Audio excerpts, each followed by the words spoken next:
দর্শক স্বাগত নিউজ 24 এর প্রতিদিনের আয়োজন জনতন্ত্র গণতন্ত্রে। আপনাদের সঙ্গে আজকের পর্বে আছি আমি আশিকুর রহমান শ্রাবণ। আমরা কথা বলতে চাই করোনা মোকাবেলায় বাংলাদেশ এই প্রসঙ্গ নিয়ে। আসলে আমরা দেখতে পাচ্ছি সাম্প্রতিক সময়ে করোনায় আক্রান্ত হওয়ার সংখ্যা এবং মৃত্যু আসলে প্রতিদিনই রেকর্ড ছাড়াচ্ছে এবং তার মধ্যে ঈদ গেল এবং তার পরপর আসলে অনেক দিনের লকডাউন চলছে বাংলাদেশে। সব প্রতিষ্ঠানে এখানে বন্ধ রাখা হয়েছে। আসলে এর ইম্প্যাক্ট কেমন পড়বে, করোনা মোকাবেলায় অক্সিজেন সংকট, আইসিইউ সমস্ত বিষয় নিয়ে আসলে কী ধরনের কর্মকাণ্ড করা যেতে পারে সে প্রসঙ্গে আমরা কথা বলতে চাই। আপনাদেরকে নিয়ে শুরু করতে চাই আজকের আয়োজন। আমাদের সঙ্গে যারা যারা আজকে উপস্থিত আছেন তাদের সঙ্গে প্রথমে আপনাদেরকে পরিচয় করাতে চাই। আমাদের সঙ্গে উপস্থিত আছেন ডাক্তার জাফরউল্লাহ চৌধুরী, মুক্তিযোদ্ধা এবং প্রতিষ্ঠাতা, গণস্বাস্থ্য কেন্দ্র। আপনাকে স্বাগত জানাচ্ছি। আমাদের সঙ্গে আরও যুক্ত আছেন অধ্যাপক ডাক্তার ABM আবদুল্লাহ, ইউজিসি অধ্যাপক এবং মাননীয় প্রধানমন্ত্রীর ব্যক্তিগত চিকিৎসক। আপনাকেও স্বাগত জানাচ্ছি। এবং আমাদের সঙ্গে কিছুক্ষণের মধ্যে যুক্ত হবেন বিচারপতি শামসুদ্দিন চৌধুরী মানিক, তিনিও মুক্তিযোদ্ধা এবং সুপ্রিম কোর্টের আপিল বিভাগের অবসরপ্রাপ্ত বিচারপতি। তিনি যখন যুক্ত হবেন তখন তার সঙ্গে আপনাদেরকে পরিচয় করাবো। আমরা কথা বলতে চাই করোনা মোকাবেলায় বাংলাদেশের বাস্তবতা কি সেটি নিয়ে। আসলে ডাক্তার জাফরউল্লাহ চৌধুরী, আপনাকে দিয়ে আলোচনা শুরু করতে চাই। করোনা সংকটের শুরু থেকেই আপনি আসলে নানাভাবে ব্যাপারটাকে ব্যাখ্যা করার চেষ্টা করছিলেন। এখনকার মৃত্যু, সংক্রমণ এবং আসলে যে সমস্ত সংকটের কথা আমরা শুনি এবং সরকার বলছে উদ্যোগ গ্রহণ করেছে, সার্বিকভাবে আসলে করোনা মোকাবেলায় আমাদের অবস্থান কি, প্রস্তুতি কতটুকু, বাস্তবতা কি বলে মনে করেন জাফরউল্লাহ চৌধুরী? আমাদের দুর্ভাগ্য হলো যে গভর্নমেন্ট একটা সুখবর দিয়েছে, বলছে 21 কোটি টিকা আছে। কথাটা যদি সত্য হয় এটা তো খুবই ভালো খবর, তবে সেটা থেকে সত্য থেকে এটা অনেক দূরে। এটা একটা গাঁজাখুরি গল্পের মতো শোনা যাচ্ছে। এরকম যাতে হিসাব যেটা দিচ্ছে হিসাব মিলছে না। আমাদেরকে একটা সত্য কথা বলার সময় এসছে। আমরা এই যে এত বড় একটা সমস্যা, একদিকে করোনা, আরেকদিকে ডেঙ্গু, আরেকদিকে ঘন ঘন অগ্নিপাত। এখন তার জামাতকে বিএনপিকে দোষ দেওয়া যাবে না বাসে আগুন লাগানোর জন্য। এখন তো আমাদের এইসব জিনিস নিয়ে এই তিনটা ঘটনা আমাকে আরো চিন্তিত করে তুলেছে।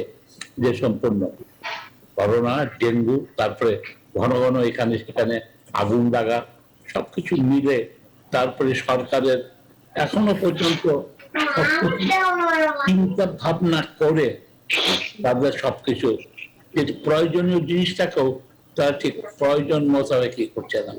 যেমন কি ধরেন আজকে অক্সিজেনের ইটা ধরো, আজকে যেখানে তিনটা থেকে ভারত থেকে অক্সিজেন এসছে, প্রায় 2 বছর আগে আমি বারে বারে বলেছি দেখেন আমাদের অক্সিজেন উৎপাদন করতে হবে।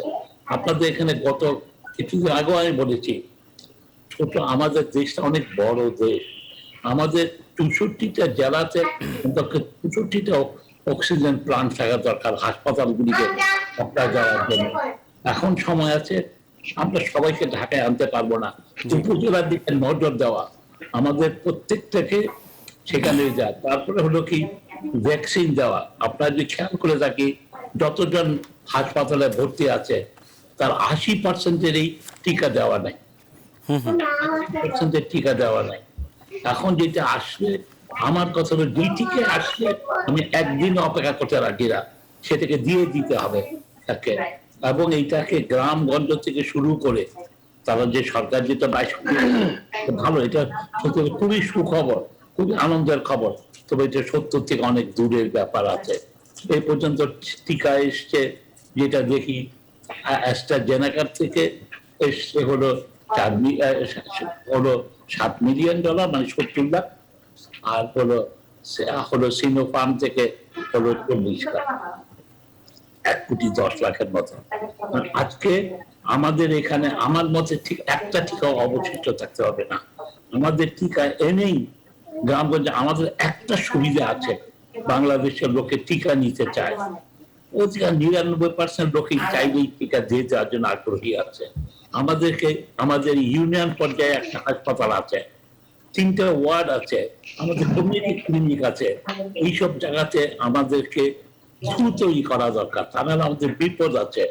আর খালি লকডাউন তো প্রয়োজন আছে, ঠিক আছে, কিন্তু তারপরে তো কতদিন আর বন্ধ করে রাখা যাবে?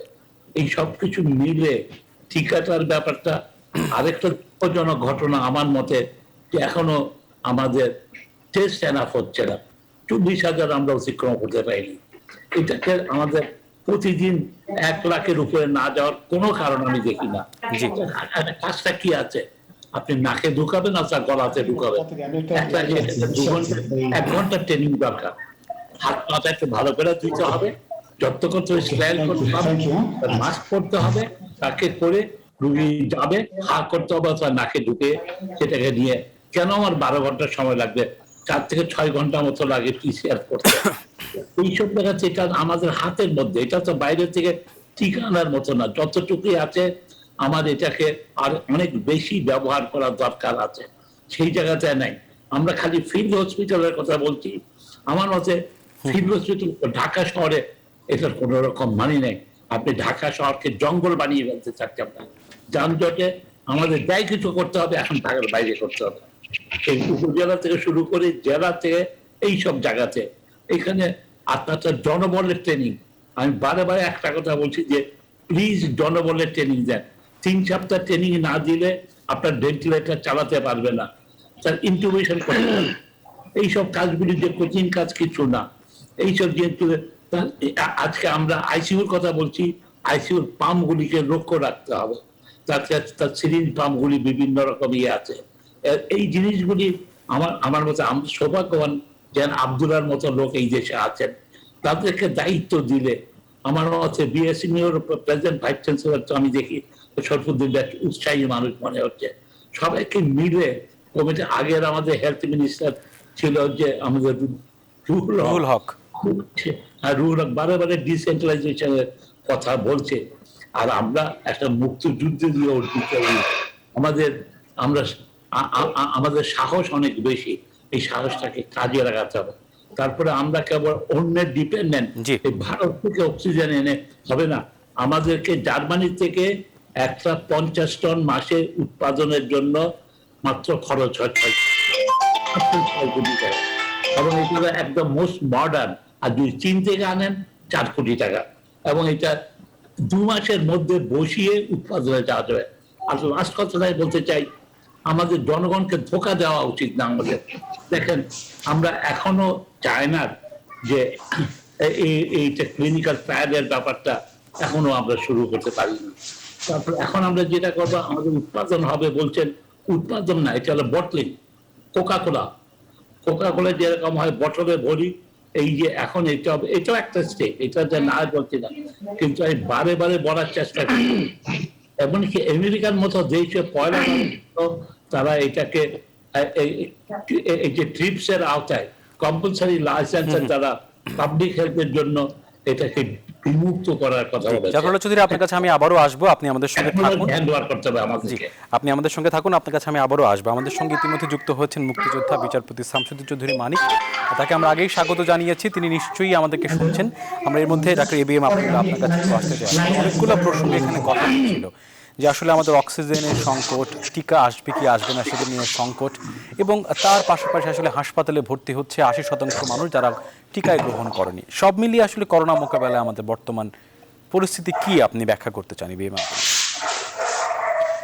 না, ধন্যবাদ আপনাকে। আমার সঙ্গে 2জন বিজ্ঞ আলোচক অলরেডি আপনারা তো জানলেন তাদের নাম, আমি তাদের সঙ্গে থাকতে পেরে অত্যন্ত খুশি। আমি আসলে যেগুলো দেখেন যে আমাদের তো কয়েকদিনের অবস্থা বিচার করলে দেখা যাচ্ছে যে আসলে অনেক কিছু ঝামেলা হচ্ছে। তো আমাদের তো প্রাকৃতিক দুর্যোগ বলেন, দুর্বিপাক বলেন, দুর্ঘটনা বলেন, তারপরে তো করোনা আছে, একটা পর একটা কিন্তু ঘটেই চলছে আর কি।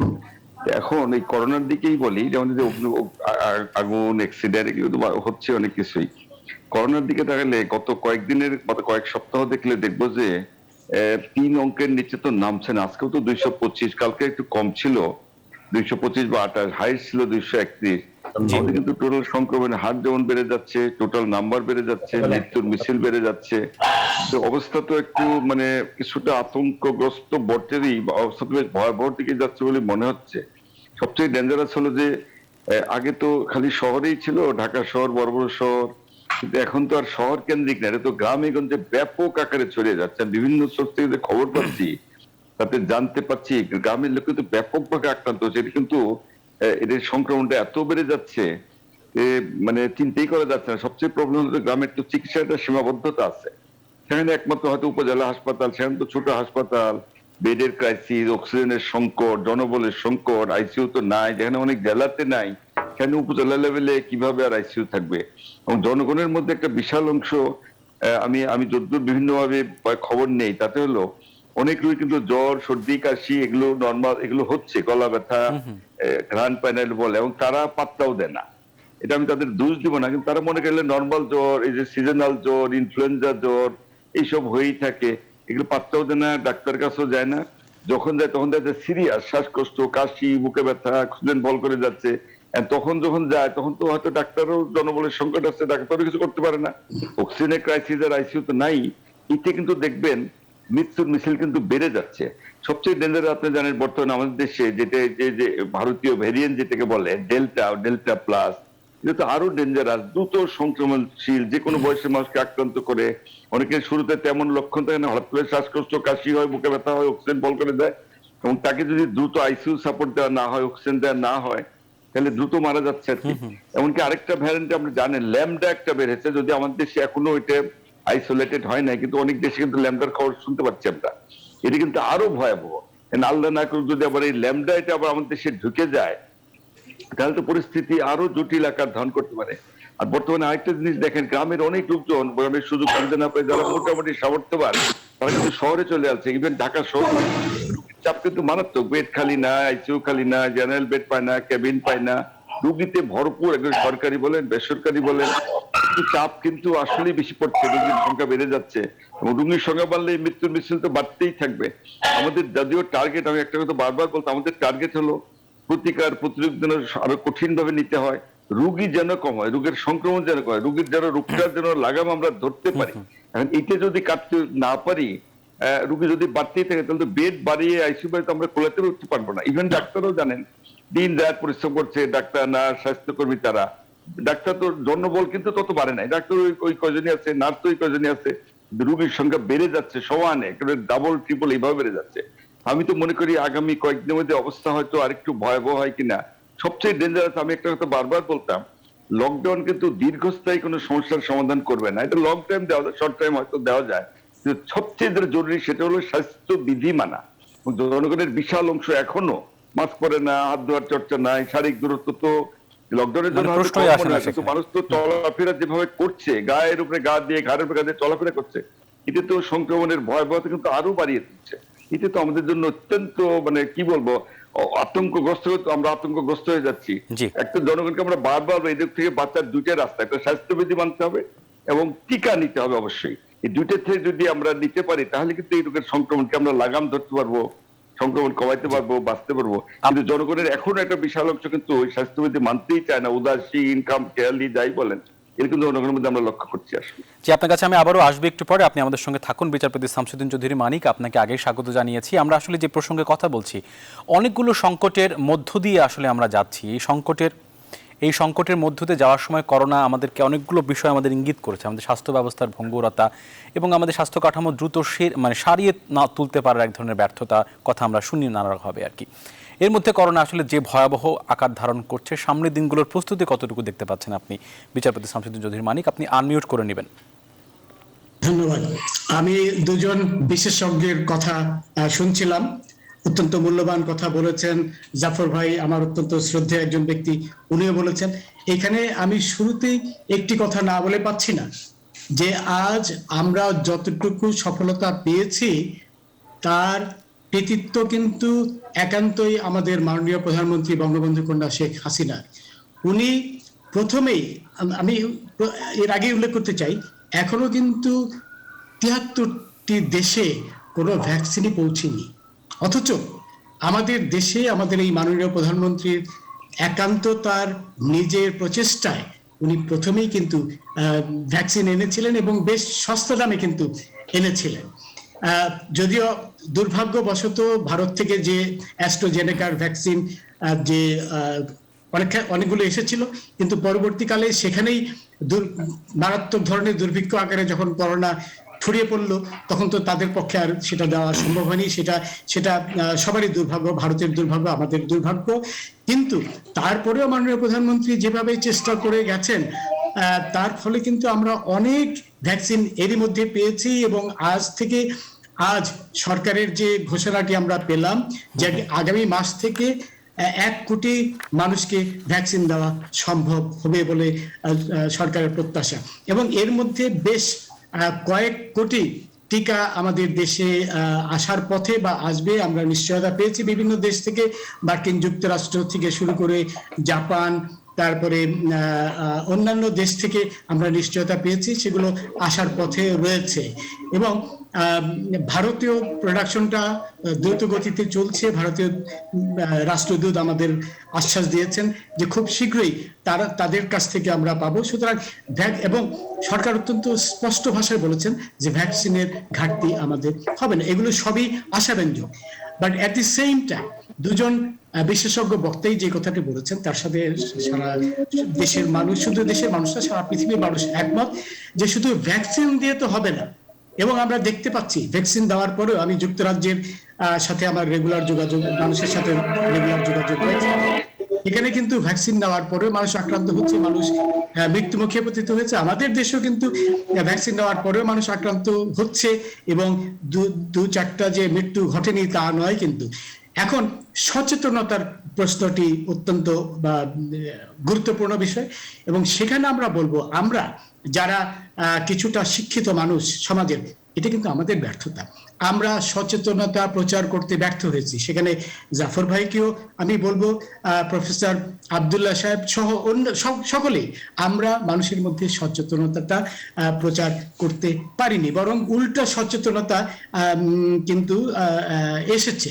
এই প্রসঙ্গে আমি এই ব্যাপারে রাজনীতি আনতে চাই না, কিন্তু তারপরে একটি কথা না বলে পাচ্ছি না যে বিএনপির নেত্রী খালেদা জিয়া এবং তাদের মহাপরিচালক মির্জা ফখরুল ইসলাম আলমগীর, তারা প্রথম থেকেই কিন্তু নেতিবাচক প্রচারণা দিয়ে যাচ্ছেন।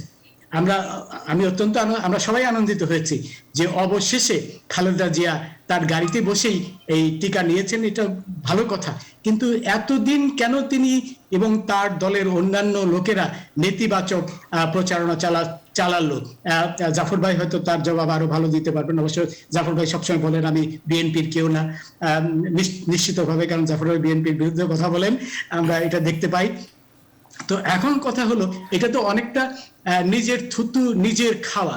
খালেদা জিয়া, মির্জা ফখরুল এর বিরুদ্ধে কি বলে নেগেটিভ প্রচারণা চালিয়ে জনগণকে বিভ্রান্ত করেছে, কিন্তু তারপরে তারা নিজেরাই সেই ভ্যাকসিন নিতে বাধ্য হয়েছে, বুঝতে পেরেছে না ভ্যাকসিন।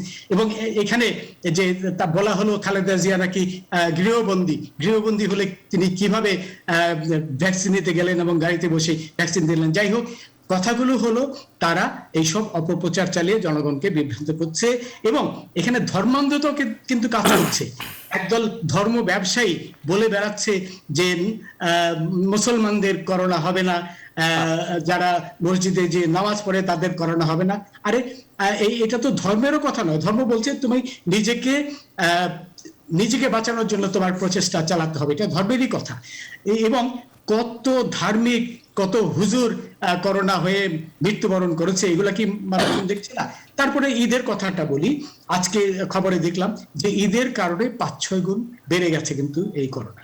ঈদ তো জীবনে আরো অনেক আসবে বেঁচে থাকলে, এমন কি দরকার ছিল যে ঈদে গ্রামে যেতেই হবে?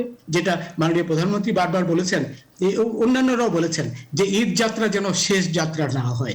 মানুষ তো সেই কথা শোনেনি, তারা গ্রামে গেছে, গ্রাম থেকে আবার সেই করোনা নিয়ে এসছে, যার ফলে 5-6 গুণ করোনা বেড়ে গেছে। আজকের যে রিপোর্টে দেখলাম সেটা হলো এখন ঢাকা শহরেই বেশি হচ্ছে করোনা, কারণ গ্রাম থেকে, গ্রামগঞ্জ থেকে লোকজন করোনা নিয়ে এখানে ফিরেছে। এখানে আপনার মানুষকে বাধা দেওয়ার, মুখে বলার চেয়ে মুখে বলাটা বলা হয়েছে, কিন্তু একেবারে বাধা দেওয়াটা কিন্তু সম্ভব না, ছিল না। সেখানে আমরা দেখেছি গাদাগাদি করে লোক লঞ্চে উঠেছে, ফেরিতে উঠেছে, গ্রামে গেছে, তারা ছড়িয়েছে। এইখানে যারা নাকি আমাদের তথাকথিত ধর্ম প্রচারক, আমি এদের ধর্ম ব্যবসায়ী বলি, ওয়াজ ব্যবসায়ী বলি, এদের কিন্তু বিরাট দায়িত্ব ছিল জনগণকে সচেতন করা, বলা যে না, তোমরা নামাজ পড়ো ঠিক আছে, ঈদ করো ঠিক আছে, কিন্তু তোমাদের সাবধানতা অবলম্বন করতে হবে, তোমাদের টিকা নিতে হবে, তোমাদের সচেতনতা বাড়াতে হবে। আমরা এখনো কিন্তু রাস্তায় বেরোলে দেখি মানুষের মুখে, বেশিরভাগ মানুষের মুখে মাস্ক নেই। যখন তারা দেখে পুলিশ বা সেনাবাহিনীর লোক, তখন তারা মাস্কটা পরে, এছাড়া মাস্ক তারা পরে না।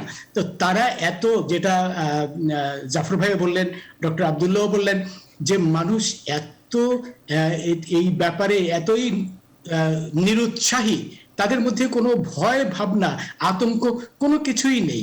এখন এই পরিস্থিতি সামাল কে দিবে? প্রচারণাটাও যথেষ্ট হচ্ছে, আমি মনে করি না প্রচারণার অভাব আছে, কিন্তু সেই প্রচারণা মানুষের মগজে ঢুকতে হবে, এবং বেশিরভাগ মানুষ সেগুলো ফলো করছে না। ফলো না করলে যতই আপনার হোক না কেন, ভ্যাকসিন দেওয়া হোক না কেন, vaccine is not the ultimate answer. এটা সবাই সারা পৃথিবীতেই একই কথা বলছে। পার্টিকুলারলি এখন যে ডেল্টা ভ্যারিয়েন্ট এসছে বা লামডা, যেগুলো আরো আসার চিন্তা ভাবনা আসবে বলে আশঙ্কা আছে আমাদের, সেগুলো আপনার করার জন্য, অবরোধ, সেগুলোকে রেজিস্ট করার জন্য আমাদের তো এই সচেতন হতে হবে। সোজা কথায় যদি না হই তাহলে আমরা মৃত্যুবরণ করব। আমাদের মৃত্যু মিছিল তো বেড়েই যাচ্ছে, প্রতিদিনই বেড়ে যাচ্ছে। আজকে তো দেখলাম আজকে 228 জন, মানে প্রায় রেকর্ডের কাছাকাছি আর কি, রেকর্ডের কাছাকাছি, এবং আক্রান্তর সংখ্যাও বেড়ে যাচ্ছে। তো এইখানে জনগণ যদি সচেতন না হয় তাহলে তো করার কিছু নেই। তার ফলে যারা সচেতন তারাও সাফার করছে। আর এটা অত্যন্ত সত্য কথা যে লকডাউন তো চিরদিন চলতে পারে না, কারণ এখানে দুটো ব্যাপার আছে। একটা ঠিক এই প্রসঙ্গ নিয়ে কথা বলতে চাই। বিরতি একটু সময় হয়েছে আমাদের। লকডাউন যে সমাধান নয় আমাদের জন্য, কারণ লকডাউনে আমাদের অর্থনৈতিক ক্ষতি হয়, জীবন জীবিকা একদম মুখ থুবড়ে পড়ে, এবং আরো অনেক ধরনের পারিপার্শ্বিকতা এখানে যুক্ত আছে আর কি। সেই প্রসঙ্গে কথা বলবো বিরতি নিয়ে ফিরে এসে, কিভাবে সমাধানটি করতে পারি, সমন্বয়টি করতে পারি আমরা। বিরতি নিয়ে ফিরে এসে আপনাদের সঙ্গে নিয়ে বাকি আলোচনা করবো আমরা সবাই।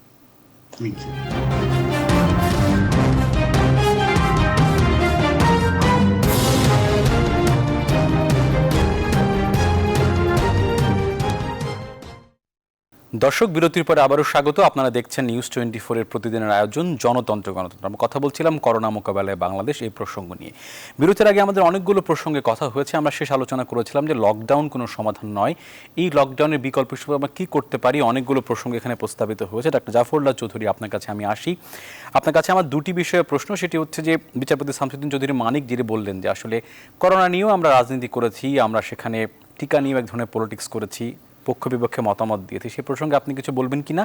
আর তার পাশাপাশি লকডাউন তো আসলে সবকিছুকে স্থবির করে দিচ্ছে, আমাদের গার্মেন্ট ইন্ডাস্ট্রি বন্ধ, আমাদের আরো অনেক প্রতিষ্ঠান বন্ধ রয়েছে। এই বাস্তবতায় অর্থনীতিতে একটা বড় প্রভাব সেখানে পড়তে যাচ্ছে। কি করতে পারি আমরা? জাফরুল্লাহ চৌধুরী। পয়লা যে কথাটা বলতে চাচ্ছিলাম, আমি বিচারপতি মানিকের সাথে আলাপ করছিলাম এই সময়, আমাদেরকে এখনো আমরা কেবল অন্য মানুষেরই দোষ দেখছি। সাধারণ মানুষের মাস্ক পরে না, আইন মানে না, কিন্তু আমরা অনেক শিক্ষিত মানুষ যেটা করছি না। তো সেই জন্য একটা জিনিসকে এত বড় একটা বিপর্যয়, আমরা কিন্তু সত্যিকার একটা ভয়ানক বিপর্যয়ের মধ্যে এর মধ্যে স্টক এক্সচেঞ্জ খোলা রাখার কি মানে? ব্যাংক খোলা রাখতে পারে, সেই আমাদের জুয়ার আসর খোলা রাখা তো, স্টক এক্সচেঞ্জ এক রকমের জুয়া খেলা, আর এইটা খোলা রাখার কোনো মানে হয় না। এই জাতীয় আমাদের বইটারের তো রয়ে গেছে। এখন যে আলাপটা আমি করছিলাম, আমাদেরকে সবাই সময়গত ভাবে চেষ্টা করা।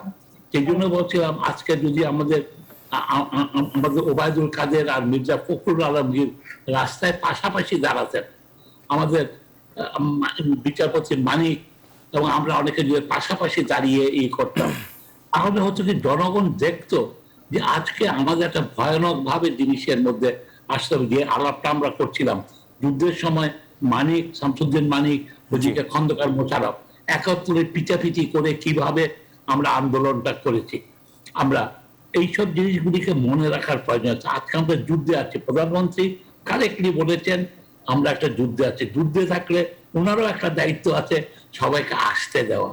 আমি যেটা মনে করি, ওনার একটা আহ্বান যদি উনি করেন, এখনো পর্যন্ত উনি যদি একটা আহ্বান করে সকল রাজনৈতিক দলকে, ওনারও ওখানেই সবকিছু মেনেই যদি একটা বলেন যে আপনারা নামেন, আমার লোকজনের সাথে আমিও নামবো, তাহলে আমার মনে হয় কি উৎসাহটা অনেক বেশি সৃষ্টি হবে। তারপরে হলো কি লকডাউন এটা পার্মানেন্ট না, এটা সাময়িক একটা ব্যাপার আছে সেটারই কাছে। তো এর সাথে সাথে আমাদেরকে টেস্টিংটা অনেক বেশি করা দরকার, নিয়ম কানুন মানা দরকার, যে দেশের অর্থনৈতিক যে অবস্থাটা সেই সব জিনিসের একটা টিকার ব্যাপারটা। কিন্তু আরেকটা আমি বলি, এই 80% লোক যারা হসপিটালাইজ হয়েছে তাদের টিকা নিতে পারেনি। ঠিক এখন তো কিছু টিকা আসছে, আমার মতে টিকার জন্য একদিনও বসে না থাকে, যদি প্লেনে নামলো আজকে, কালকে সকালে এই টিকা ইউজ করে ফেলা দরকার। আমাদের একটা সুবিধা আছে, আমার দেশবাসী, কিছু ধর্মান্ধ লোক আছে, কিছু পাগল ছাগল আছে, তা না হলে বেশিরভাগ লোক কিন্তু আমরা কিন্তু এইসব জিনিস, বাংলাদেশের লোকেরা অনেক বেশি উদারতা আছে, তারা জিনিসটা বুঝতেছে। তারা গোবর দিয়ে চিকিৎসা করায় না, গরুর প্রস্রাব দিয়ে চিকিৎসা করায় না। এইসব জায়গাতে একটা আমাদের মানসিক উন্নতি হয়েছে।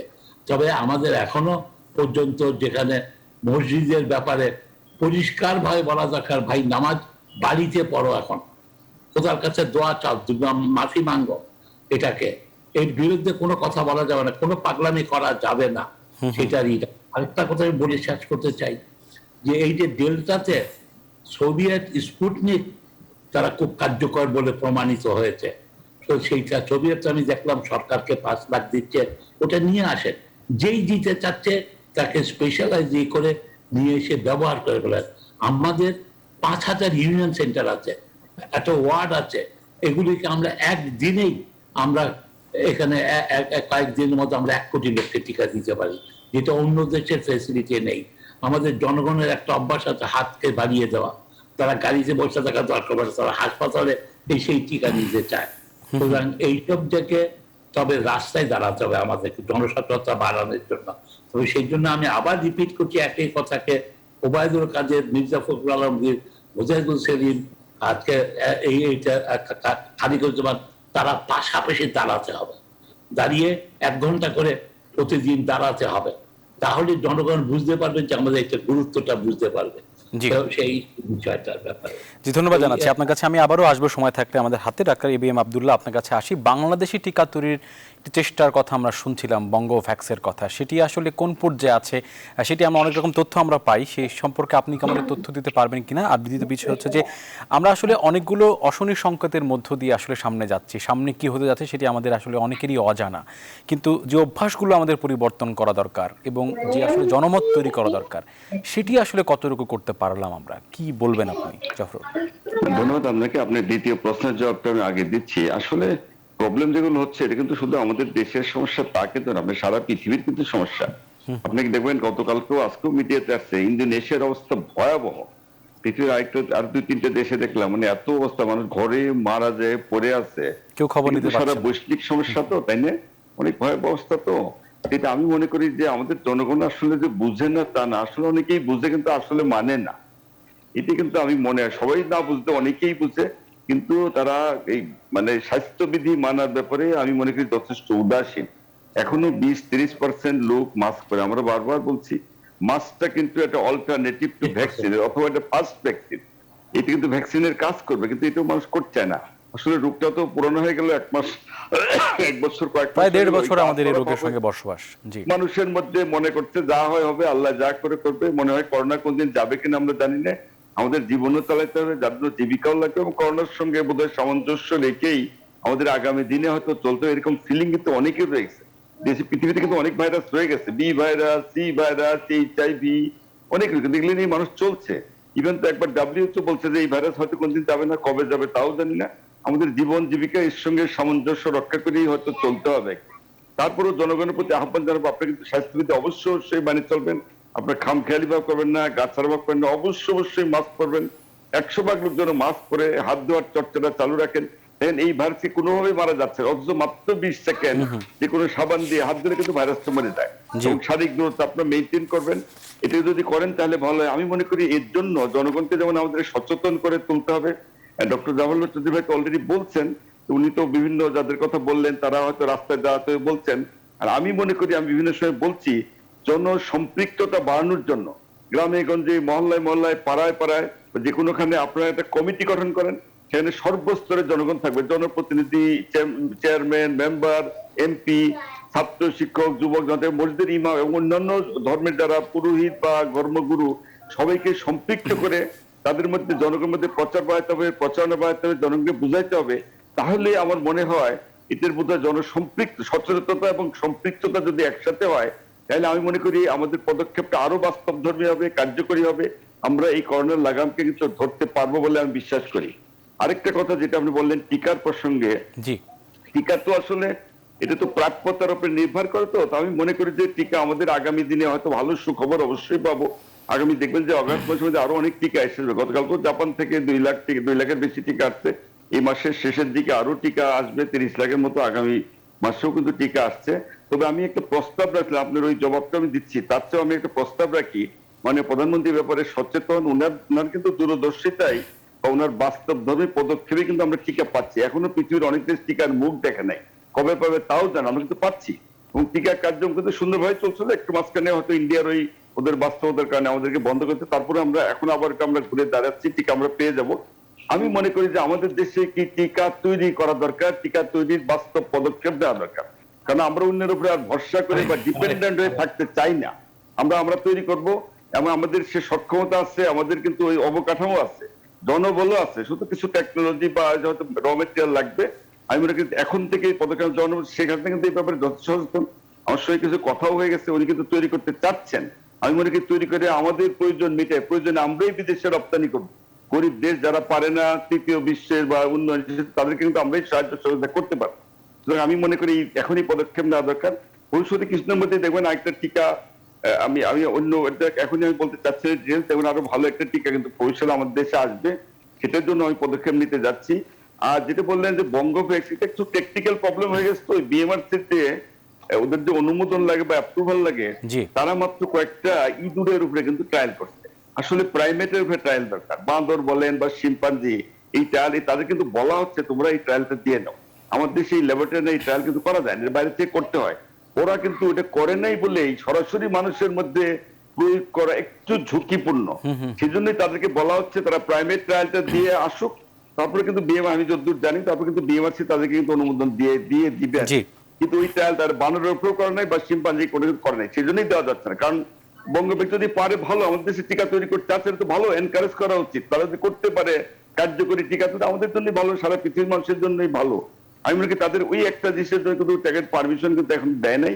তারা যদি এটা দ্রুত এটা করে এটা যদি জমা দেয়, আমি মনে করি যে তাদেরকে কিন্তু সরকার পারমিশন, বা সরকার না মানে বিএমআরসি অবশ্যই পারমিশন দেবে। আমি দেওয়া উচিত বলেও কিন্তু আমি মনে করি, যে করতে চায় দেশের ভালোর জন্য, দেশের মানুষের জন্য, তাদেরকে কিন্তু আমি মনে করি যে এনকারেজ করাটাই উচিত, আর কি করা উচিত হবে আমাদের জন্য। জি, ধন্যবাদ জানাচ্ছি। শেষের দিকে আমার মনে হয় একটা কথাই বলো জনগণকে, আবারও বলছি, আপনার স্বাস্থ্যবিধি অবশ্যই মানবেন। স্বাস্থ্যবিধি বলতে মাস্ক পরা, হাত ধোয়া, শারীরিক দূরত্ব, এবং অবশ্যই ভয় ভীতি উপেক্ষা করে, অপপ্রচার উপেক্ষা করে যখনই টিকা আসবে প্রাপ্যতার ভিত্তিতে অবশ্যই টিকা নেবেন।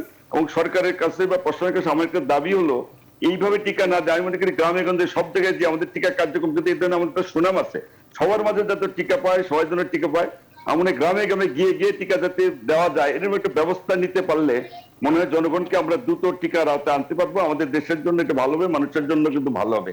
আমি এখনো আবার বলছি, সবার গ্রামে গঞ্জে এসে ওই নিবন্ধন না করে, এটা প্রাপ্যতার উপরে নির্ভর করে অবশ্য, আমি মনে করি যে গ্রামে গ্রামে গিয়ে যেন টিকা কার্যক্রম চালানো হয়। আমাদের কিন্তু ওই ছোটবেলা কিন্তু আমাদের স্কুলে যায় কিন্তু টিকা দিয়েছে, এরকম অভিজ্ঞতা কিন্তু আমাদের হয়ে গেছে।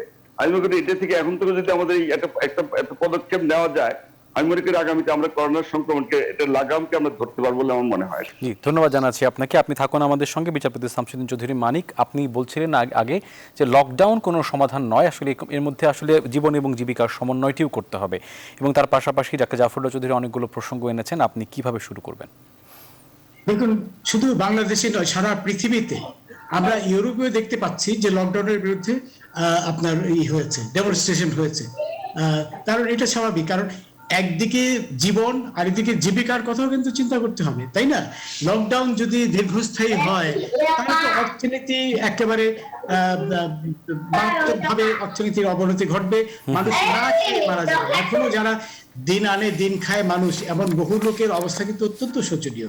তারা সরকার থেকে অনুদান পাচ্ছে বলে বেঁচে থাকতে পারছে, কিন্তু এটা আর কতদিন চলবে? এবং এই ব্যাপারে আমি আরেকটা কথা না বলে পাচ্ছি না, আমাদের দেশের যারা ধনিক শ্রেণীর লোক রয়েছে তারা কিন্তু এগিয়ে আসছে না। তাদের কিন্তু এগিয়ে আসা উচিত আপনার এই ব্যাপারে উদার হয়ে। সেই যারা বর্তমান যুগের জগৎছেদ যারা আছে তাদের উদার ভাবে আসা উচিত জনগণকে সাহায্য করার জন্য।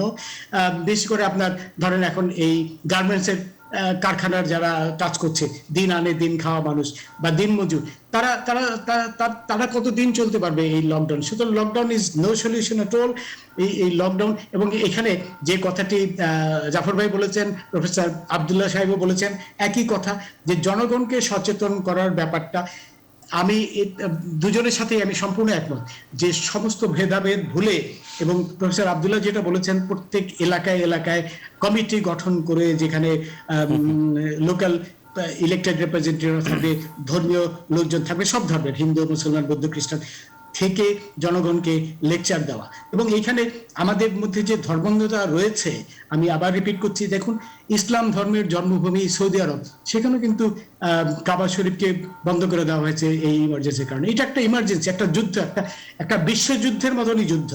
এই যুদ্ধ পরিস্থিতিতে আমাদের এইসব জিনিসগুলো, এই ধর্মান্ধতা সহ অন্যান্য জিনিস, যারা বলছে যে মসজিদে যাও, নামাজ পড়ো, নামাজ পড়লে করোনা হবে না, এদেরও শাস্তির অধীনে আনা উচিত কিন্তু বলে আমি মনে করছি, যারা এই ধরনের বিভ্রান্তি ছড়াচ্ছে। যাই হোক, এখন কিন্তু বেশিরভাগ মানুষ সেই বিভ্রান্তির উপরে চলে গেছে, তারা মনে করে যে না, ভ্যাকসিন দেওয়া উচিত, ভ্যাকসিনের প্রতি আগ্রহ বেড়েছে। আমি প্রফেসর আব্দুল্লাহর সাথে সম্পূর্ণ একমত। নিবন্ধন কেন লাগবে? আমরা সত্যি তো আমরা যখন স্কুলে পড়তাম, স্কুলে এসে আমাদের জোর করে টিকা ইনজেকশন দিয়ে যেত। তো ওইভাবে এটা করা উচিত। সরকারের বোধহয় একটি পরিকল্পনা আছে, 18 বছর উপরে সবাইকে দেবে, জাস্ট জাতীয় পরিচয়পত্রের ভিত্তিতে, সেটা ইমিডিয়েটলি চালু করা উচিত কিন্তু।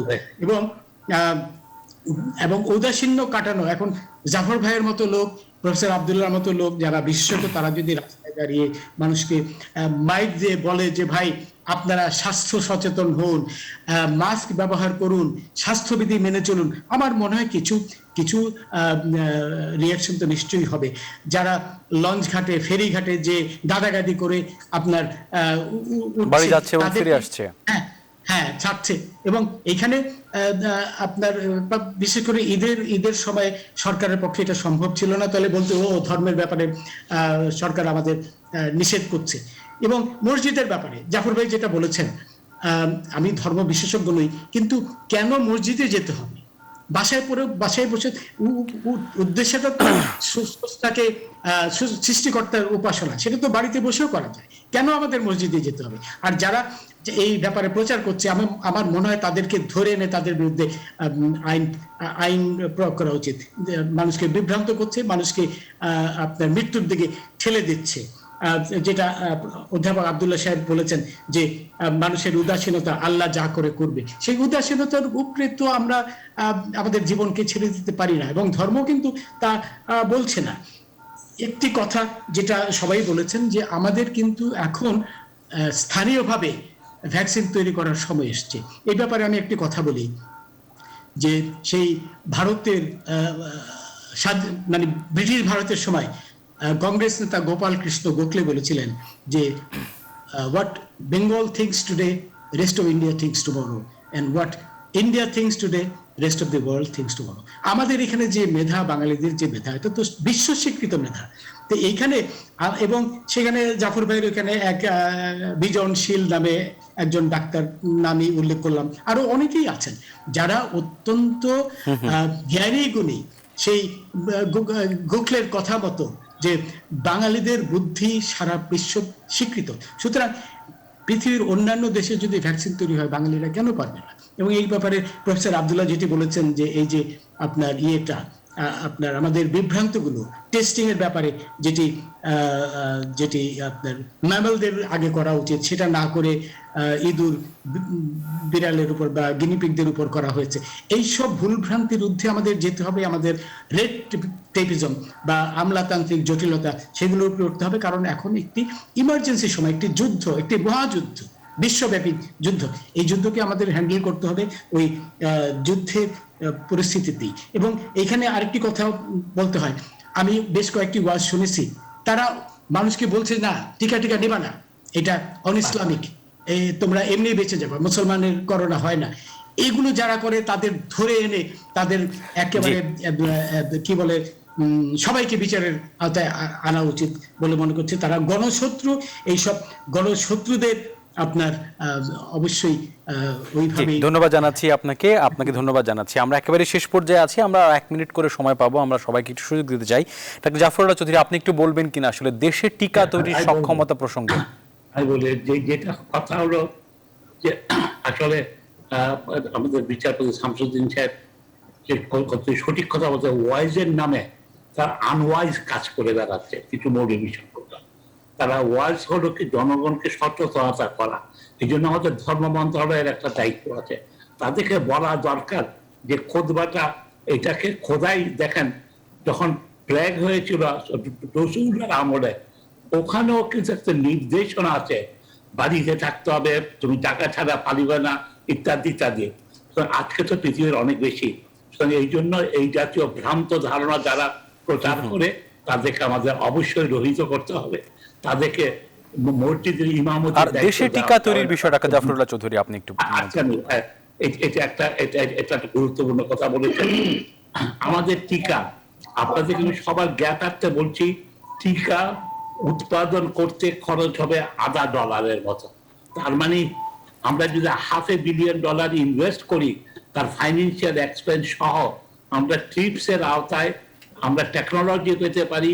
আমরা প্রথম থেকে চুরি করলে এটা $1 থেকে ম্যাক্সিমাম $1 হবে, খরচ হবে আমাদের। আর বিজ্ঞানের ক্ষেত্রে আজকে যেমন কি সিরাম ইনস্টিটিউট আমরা সারা পৃথিবীকে দিতে পারবো।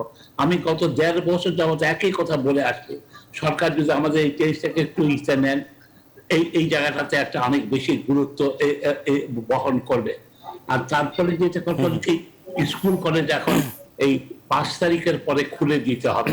তো সেখানে যেটা করতে হবে, গাদাগাদি করা চলবে না। দরকার পড়ে আমাদের ওখানে ব্যাচের যে সংখ্যা 2টা সেকশন হয়ে যাবে, 3টা সেকশন হয়ে যাবে, সপ্তাহে হয়তো 2 দিন বন্ধ থাকবে। এইসব জায়গাতে আমাদের সবাইকে একটা সমবেত চেষ্টা। জি জাফরুল্লাহ চৌধুরী, একেবারে শেষ পর্যায়ে আমরা আছি। আমি লাস্ট কথাটা বলি, সবচেয়ে বড় কথা জনসচেতনতার জন্য আমাদের যে কথা বলছি, আমরা যারা আছি সবাইকে রাস্তায় দাঁড়িয়ে প্রচারণা করতে হবে, বিশেষত রাজনীতিবিদদের। আমার মতে আমি ওবায়দুল কাদের, মির্জা ফখরুল আলমগীর, অন্যদেরকে পাশাপাশি আহ্বান করছি তারা যেন এসে রাস্তায় দাঁড়িয়ে। ধন্যবাদ জানাচ্ছি আপনাকে। আমরা একেবারে শেষ পর্যায়ে বেম আব্দুল্লাহ, আপনি কি বলে শেষ করতে চান টিকা তৈরির সক্ষমতা প্রসঙ্গে যদি কিছু বলেন? ধন্যবাদ। আমি আপনাকে একটু যেটা আগেই বললাম, প্রথম কথা হলো একটু এক্সট্রা কথা আমি আগে বলি। ডক্টর জাফরুল্লাহ যেটা বললেন, জনাব বিচারপতি সাহেব যেটা বললেন, আমি তাদের সঙ্গে একমত। আসলে জনসচেতনতা আমরা শুধু জনগণকেই দোষ দিচ্ছি এটাও ঠিক না, প্রশাসনের কিন্তু দায়িত্ব আছে।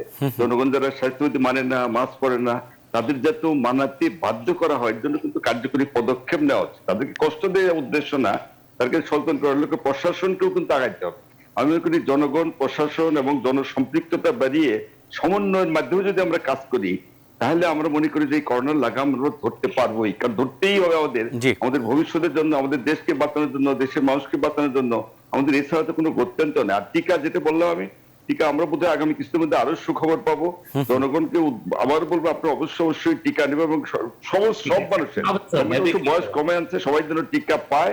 এটার জন্য গিয়ে বাড়ি গিয়ে যেন টিকা দেওয়ার ব্যবস্থা করা হয়, তাহলে আমার মনে হয় জিনিসটা আরো ভালো হবে। ধন্যবাদ জানাচ্ছি আপনাকে। একেবারেই 48 সেকেন্ড স্কুল খোলার ব্যবস্থা, কলেজ খোলা, বিশ্ববিদ্যালয় খোলার ব্যবস্থা। জি, বিচারপতি শামসুদ্দিন চৌধুরী মানিক, শেষ বাক্যটি শুনবো। 30-40 সেকেন্ড সময় আছে আমাদের হাতে। এই প্রসঙ্গে আপনি কি বলে শেষ করতে চান? শেষ বাক্য, আমাদের সমস্ত ভেদাভেদ ভুলে যে এই যে একটি যুদ্ধাবস্থা, এই যুদ্ধের সময় কি হয়, সবাই একত্রিত হয়ে যায়। জি, সারা পৃথিবীতে তাই হয়েছে। একত্রিত হয়ে আমাদের সচেতনতা যাতে আমরা বাড়াতে পারি, সর্বাত্মকভাবে সবার সেই চেষ্টা করতে হবে এবং আমাদের নিজের দেশে ভ্যাকসিন তৈরি প্রচেষ্টাকে আরো এক্সপিডাইট করতে হবে, ত্বরান্বিত করতে হবে। ধন্যবাদ জানাচ্ছি আপনাদের তিনজনকে আজকে আমাদের সঙ্গে যুক্ত আলোচনা অংশগ্রহণ করার জন্য। দর্শক আপনাদেরকে ধন্যবাদ জানাচ্ছি। কালকে আবার দেখা হবে একই প্রসঙ্গে। সবাই মাস্ক পরবেন, স্বাস্থ্যবিধি মেনে চলবেন, দেশের কল্যাণে আসলে নিজেকে বাঁচিয়ে রাখবেন। শুভরাত্রি সবাইকে।